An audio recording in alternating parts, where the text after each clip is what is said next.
I've been married to Mira for 3 years and we just had our son together a few weeks ago. Around this time, my in-laws, even Mira, have become very interested in me reconciling with my mom and having my sister and I be closer. We still talk, just not a lot. Background: when I was 16, I caught my mom cheating on my dad. She and the guy were in our house, in my dad's office, and nobody else was meant to be home. School finished early. Mom tried getting me to hide it from Dad. She attempted to be overly loving and told me it would destroy the family. She also tried to do the firm parent thing of "this is not your business." Dad realized something was wrong that night and we talked. The next day he took a day off work, and when my sister and I went to school they had it out and Dad kicked Mom out of the house. The whole thing rocked my sister. She wanted to know what happened and why we couldn't be a family anymore. Mom moved in with the affair partner. My sister couldn't figure out why I hated Mom. Mom insisted we come to see her new house, and I refused to talk until all the anger boiled over, and I told her that I hated her and that I never wanted to see her cheating face again. She told me she was my mom and that I couldn't stay mad at her.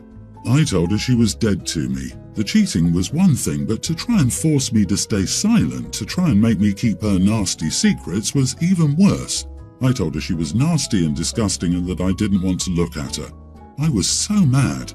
Mom did sort of admit to multiple affairs when she tried to use the "I was always a good mom" line, and admitted to being distracted by others at times instead of being a mom to us. My sister and I ended up with a strained relationship because I refused to have a relationship with Mom for her, and she refused to accept that what Mom did had involved me the second she told me to lie for her, and even when she wasn't a good mom to us, being distracted by other guys.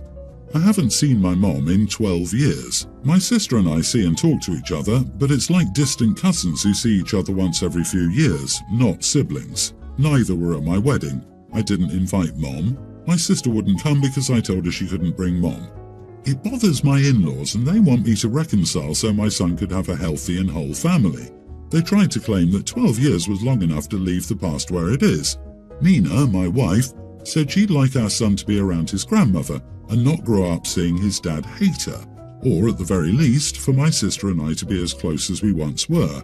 I told her we'd talk about it later, and I told her family that it was not something I needed to discuss. They told me they disagreed, and I said they had no right to interfere in my life.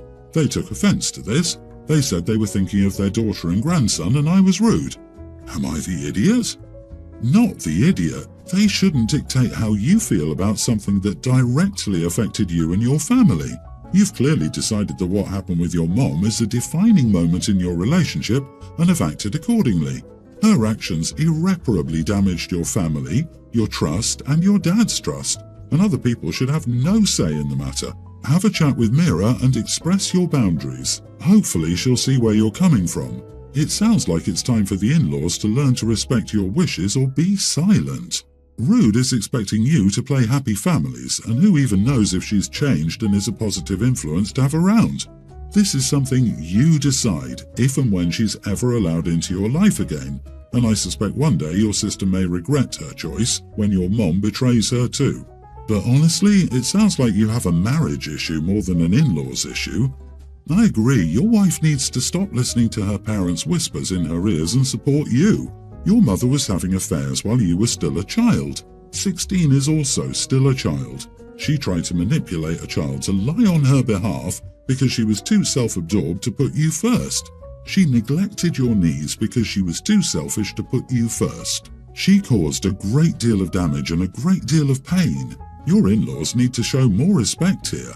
Put your foot down hard, or they'll keep crossing your boundaries.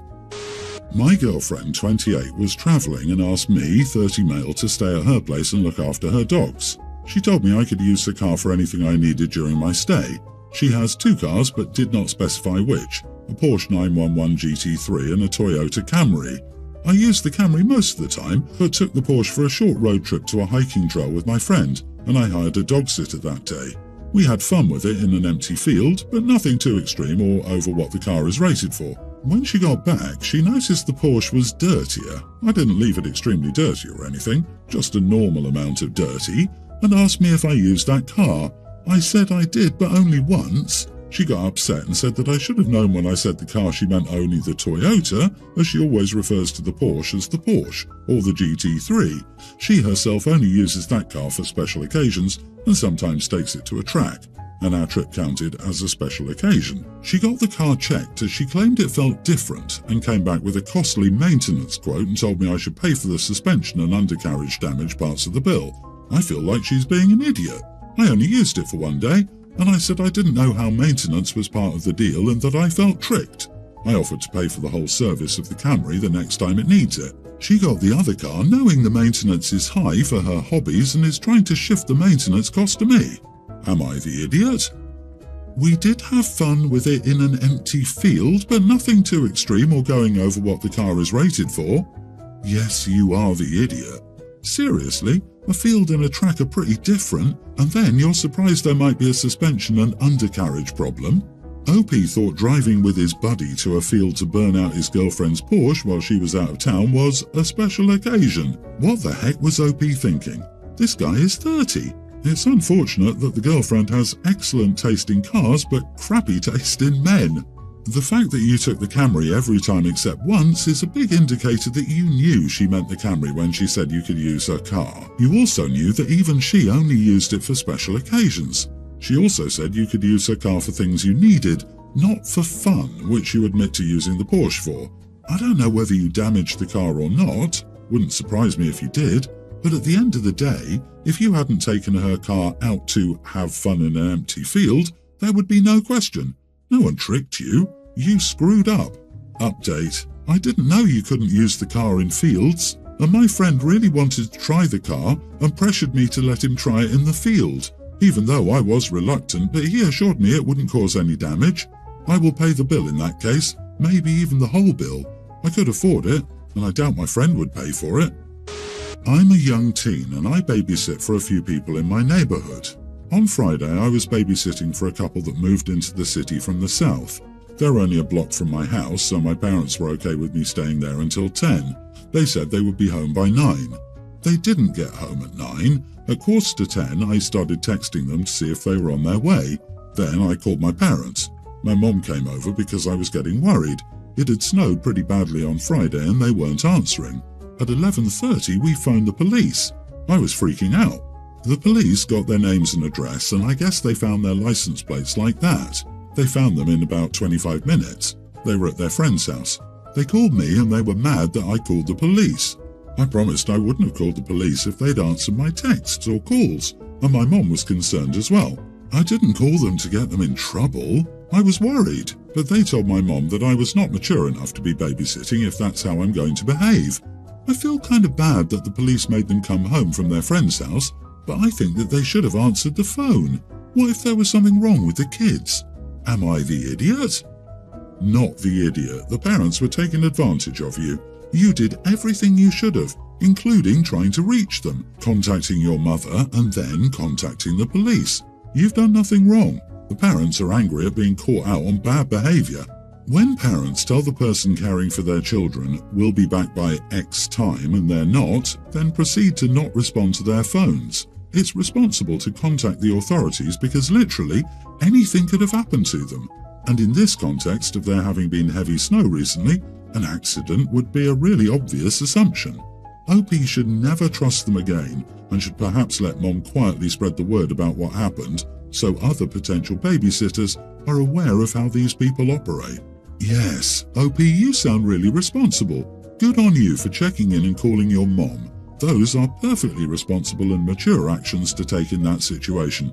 I wouldn't sit for them again, ever. I wonder if the police will send CPS a message to follow up with the parents. They should apologize to you and your family. They're probably butthurt about feeling embarrassed in front of their friends for their utterly irresponsible behavior. I, 21 male, have an acquaintance, 21 female, with whom I go to school. We have a couple of courses together and are doing group work for some of them, and are also in a student club together, so we see each other often on campus. We've known each other for about a year now. We were working late together on campus on a robot for our student club, and when it was time to go home around midnight, she asked me to walk her to her car, which was parked a 7-minute walk away. I wasn't comfortable and refused because I get uncomfortable on those streets at night, as there are people who seem to be weirdos who shout things and talk to themselves. I've never had anyone attack me, but it makes me uncomfortable. Additionally, she is a young woman and I'm not her boyfriend. I don't know if she has one, but if she did, he would probably not approve of it, and he could get mad at me. I have had boyfriends of girls I know do this before. The next day, she told me she was a little disappointed as she'd volunteered to walk with me between two campus buildings and back late at night on a different occasion when I had to fetch something from the other building. She also said that I could have dropped her to the parking and then taken a different room to my dorm from there, and not to have to pass through the sketchy street alone, which is true, or I could have taken her offer to drive me home. Am I the idiot here? Her volunteering to walk with me is not the same, as it wasn't as bad of a route and I never asked her to do so, even if I did take up her offer. And while it's true, I could have avoided them after dropping her, I'd still be uncomfortable if I encountered weirdos while with her. I don't want this to turn into a big issue as we work well together, and I'm hoping to keep doing group projects with her in other classes. You are the idiot. A person is telling you they're afraid and you did nothing to help. The excuse that a boyfriend might get mad is total BS. He would be happy that someone helped her out. Would driving her to her car really have cost you so much time? How would you feel if something had happened to her that night? You don't sound like a very nice person. Agree, but to emphasize, he literally invented a potential boyfriend who would have agency over this woman in his mind. An imaginary boyfriend's feelings matter more to this boy than a woman who has offered to walk in before so he wouldn't be alone. It's really messed up. Yeah, how sad that OP cares more about the feelings of a hypothetical boyfriend than he does about the feelings and safety of a female school acquaintance who has gone out of her way to help him in a similar situation. I'm laughing at how he is scared to walk there himself but let her walk alone. Like, it's called being a decent human. You should try it sometime. Dude, if you, as a man, feel uncomfortable and scared, how do you think she feels? She's more in danger than you. She asked you to go so you could protect her. I'm not saying you're an idiot, but this story reads like a parody, that you somehow don't get the irony of how you're so scared to walk there, yet you want her to go by herself. I promise that however uncomfortable those weirdos make you feel, it's 100 times worse for a young female walking alone at night. Geez, she should change lab partners. Legit. I was wondering if it was a parody before realizing it's not a parody. It's just sad. Leave genders out of this and OP would still be the idiot. And crazy. You're basically saying one of the reasons you did not walk her is because she's a girl. Update. I've apologized to her profoundly and said I was being an idiot.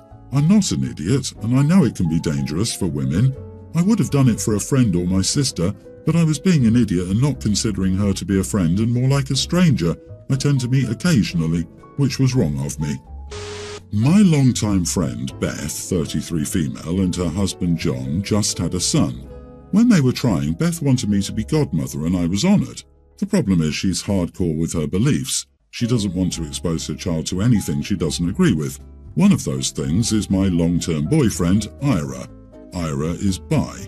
Beth had made her share of comments about this to the point I was ready to cut her off. She was playing mind games, insisting that because he was bi, he'd cheat on me and give me something, and it was disgusting I'd even touch him. She would even make comments toward him. Now, because she doesn't want her child to be exposed to anything against her beliefs, she told me I could still be godmother, but I could not let her child near Ira, mention Ira or his lifestyle, which simply consists of work, school, exercise, and gaming. I thank Beth for asking me, but it was the final straw, and I explained our friendship was over and never to contact me. Since the arrival of her son, I guess she's been struggling. She called me crying hysterically, saying she needed help, hated her son, and needed someone to take him for a while. I said, Beth, after the way you treated my boyfriend, why the heck would I do that? And hung up. This is, of course, where I could be the idiot. Now, I did contact both John and Beth's mom immediately after I hung up, explaining she was in a bad state and needed someone. They both went to help her. Beth's husband messaged me implying I was an absolute vile monster who deserved a burn for how I acted, which was extreme. Am I the idiot? Not the idiot. The fact you made sure to reach out to someone to help her shows your maturity. A lot of people wouldn't do that just out of spite.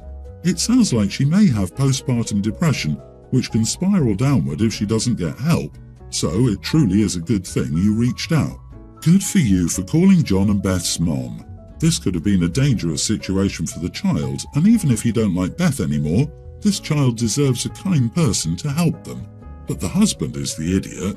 Imagine having so many rocks in your head that when you hear someone is in crisis, your first instinct is to go, "Hey, let me call the person who notified me about someone being in a crisis a vile monster." Like, bro, go help your wife. Vile monster? No, John, that's your wife. Beth probably told her husband another story about the possible intervention of their mothers in their life. Threw you figuratively under the bus. But I only feel bad for her child and what damage she will inflict on him. How can she hate her child? Did she think a kid would come out and fit into her delusion of a perfect family? Boy, I hate such people.